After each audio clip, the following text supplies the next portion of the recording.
Ender Lilies, una de las joyas del Metroidvania, pero que fuera de los jugadores de ese género no se conoce tanto como pasa con Hollow Knight, Castlevania o los Metroid.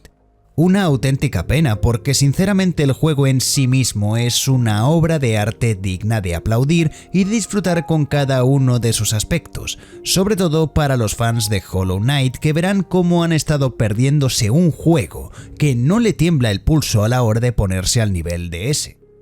Y es que si Hollow Knight brillaba por su ambientación, esta no se queda atrás, y es que visualmente es precioso.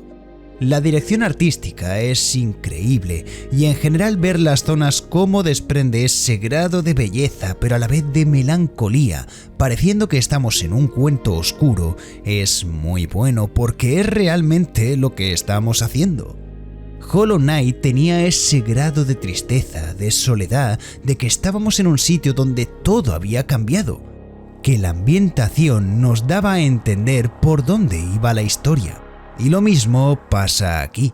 El contraste entre la pureza de la protagonista con un mundo que está desolado y corrupto es impactante y emocional, con unos escenarios que dejaban ver la diferencia entre nosotros y el mundo en el que estamos. Y si hablábamos de ambientación, obviamente otra cosa a tener en cuenta es la banda sonora, una de las cosas más importantes para un videojuego o una serie. Y siempre lo digo, y es que tú puedes hacer quizá una de las mejores escenas de toda la historia, que si no acompaña con una música al nivel pierde gran parte de lo que transmite. La música es un elemento importantísimo, y más a día de hoy, cosa que Ender Lilies también sabe transmitir con una banda sonora cambiante, emocional, triste y épica a la vez. La música no está por poner, sino que acompaña en cada momento como debe ser. Luego tenemos una de las cosas que más se busca en este tipo de juegos, y es cómo funciona el sistema de combate. El sistema funciona igual que los Metroidvania respecto a golpear, pero en esta vez se usan habilidades que desbloqueamos del personaje que nos permitirán modificar nuestra build con hasta 6 habilidades distintas, pudiendo cambiar entre un pack de 3 al otro pack de 3. Estas habilidades las conseguiremos por el mapa derrotando a ciertos enemigos o derrotando bosses. Cuando derrotemos a un boss, conseguiremos su habilidad no solo para poder acceder a nuevas zonas, sino que por si las necesitamos para algún jefe o enemigo en concreto. La verdad es que las builds que te puedes armar son muy diferentes entre ellas. Podemos usar defensa cerca nuestro, priorizar ataque ya sea cercano o distancia, o ponernos a usar magias. El juego es bastante adaptable a tu forma de jugar y no te hace elegir entre una u otra, sino que te permite variar entre todas ellas. Imagínate que a ti no te gusta jugar mago al completo, sino que quieres ponerte una magia y el resto ataques. Pues puedes hacerlo, y eso es una de las cosas que más me gustan de este juego. El simple hecho de no adaptarte tú al juego, sino que el juego se adapta a ti. Ahora vamos con la narrativa ambiental, y es que como la mayoría de juegos de este estilo, como su compañero Hollow Knight o los Dark Souls, este no se cuenta la historia de forma directa, sino que se descubre mediante cinemáticas de forma progresiva o mediante los textos que vamos descubriendo. Todo lo que vayamos encontrando que afectará a la historia luego se quedará en un diario o bien en una opción donde están las cinemáticas, lo que nos ayudará a entender por qué este mundo está así y quién somos nosotros o el caballero que nos acompaña. Esta es una de las cosas que, como dije en el vídeo de Dark Souls 2, no me gusta de este tipo de juegos, y es que a mí me gusta que me cuenten la historia directamente y no se anden por las ramas para decirme que es la obra de arte que he acabado de jugar. Pero aquí es lo que hay, y es que esto forma parte de la inmersión en el misterioso mundo que tenemos, y en cierta parte está chulo para ver que, al igual que nuestro personaje, vamos enterándonos poco a poco al ritmo que él, y con eso mismo nos lamentamos incluso de haber acabado con un personaje que realmente no era malo, sino que la corrupción lo hizo ser así. Otro tema a comentar como debe ser en este tipo de entregas es si tiene buen diseño de niveles y progresión. Los niveles están muy guapos y son muy diferentes unos de los otros. No solo tiene sentido el mapeado de si vas por la zona de abajo encontrarte las alcantarillas y la parte de arriba un castillo, sino que también verás cómo hay progresión de una zona a otra. Aunque el de Hollow Knight no es malo, siempre me ha liado porque es tan grande y a la vez está todo tan junto que me hace tener dudas de dónde tengo que ir. Y como encima, alguna de las zonas estaban lejos a pesar de usar el transporte, pues hacía que diera más pereza investigar y ahí si podía entrar o no con las habilidades que tenía en ese momento.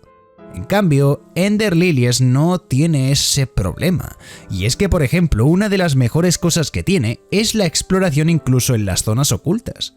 El backtracking que tiene es simplemente buenísimo por sus teletransportes que están muy cercanos de sitio en sitio, y al tener tantos a la hora de descubrir nuevos lugares o volver atrás, porque hay zonas que no hemos podido acceder en el momento, se le hace fácil al jugador el hecho de querer volver allí. Lo cual es una de las cosas que agradezco y más para el tipo de jugador que soy yo. Otra de las cosas que más nos gustan a los jugadores de este tipo de juegos, por si supone un reto o no, son las batallas contra los jefes. Claramente puedes hacer un juego que tenga zonas muy buenas, pero si no tiene aunque sea algún jefe destacable, no es lo mismo, porque no supondría casi un reto y al final el hecho de superar una zona no tendría el mismo impacto. Creo que a todos nos habrá pasado que hemos querido superar alguna zona por saber que al final del camino o encontraríamos a un boss que pasarnos, o si ya conocíamos el boss por encontrarnos con ese que tanto nos gusta.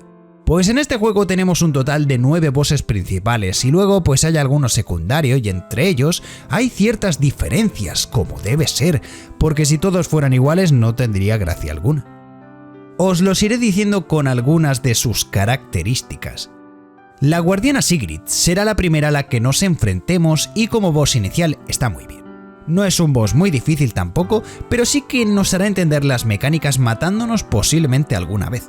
Encima por lore será emotivo que la primera en caer fuera como una madre protectora para las sacerdotisas como lo es nuestro personaje. La guardiana Silva es un reto más avanzado que Sigrid y el juego deja verlo con este combate. Es un combate desafiante, pero que el problema que tiene es que en cierto punto puede hacerse repetitivo el estilo de lucha e incluso predecible. Aún así, tiene un set de movimientos que sí supondrán un desafío y más en su segunda fase cuando se transforme en un monstruo. Irene en el lore es bastante buena, y es que básicamente se sacrificó por el reino acabando consumida. El que se volviera una bruja oscura es precisamente un punto doloroso en el lore. Ella aportaría un conjunto de movimientos distinto en las 3 etapas diferentes que tiene, y aunque cuando vaya aumentando los va sumando, es un desafío divertido y frustrante a la vez, sobre todo porque los ataques de ella son rápidos y no son tan fáciles de predecir, lo que te hará estar atento a la distancia para saber cuándo acercarte. Geralt es el segundo jefe al que nos enfrentamos del juego, y con este se puede pecar de verlo más fácil de lo que realmente es. Es cierto que comparados con otros no supone tanta amenaza, pero aún así tiene un progreso de su primera fase a segunda.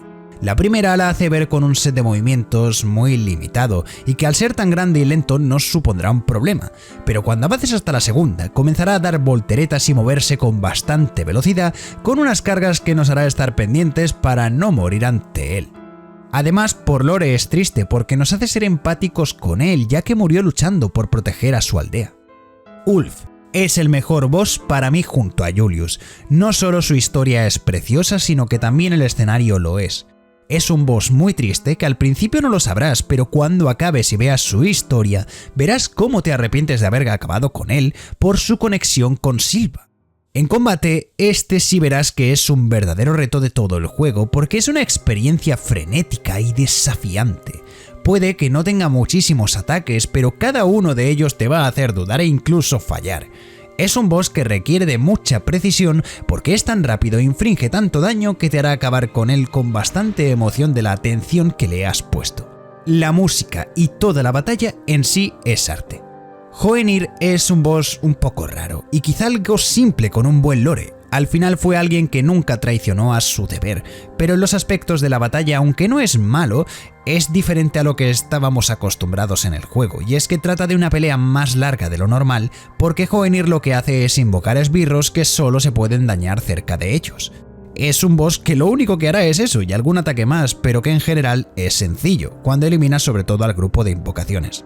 Podríamos decir que es la peor pelea del juego por apartarse del estilo que tenían las otras. Julius, Por lore es importantísimo, y es que se trata del rival perfecto, el último protector de Elaine. Tiene una dificultad bastante buena, no al nivel de Ulf, pero tampoco se queda atrás, y es que a la vez que ofrece un desafío divertido te pondrá a prueba. Él la verdad es que cuenta con bastantes ataques de rango y a la vez velocidad para poder liarla en alguna ocasión. Es otro de los combates que te hace estar atento desde el principio porque confiarte puede ser mortal. En general es un muy buen boss con fase rápido y ofensivo. Miriel es una pelea que es más fácil que el resto y que para mí, a pesar de que tiene alguna cosa buena, baja el nivel muchísimo. Y es que a pesar de ser tan grande, como objetivo sus ataques son caóticos por la cantidad de proyectiles y cambio de posición que tiene. No es una de mis peleas favoritas, como digo, y el lore tampoco es que me atraiga demasiado.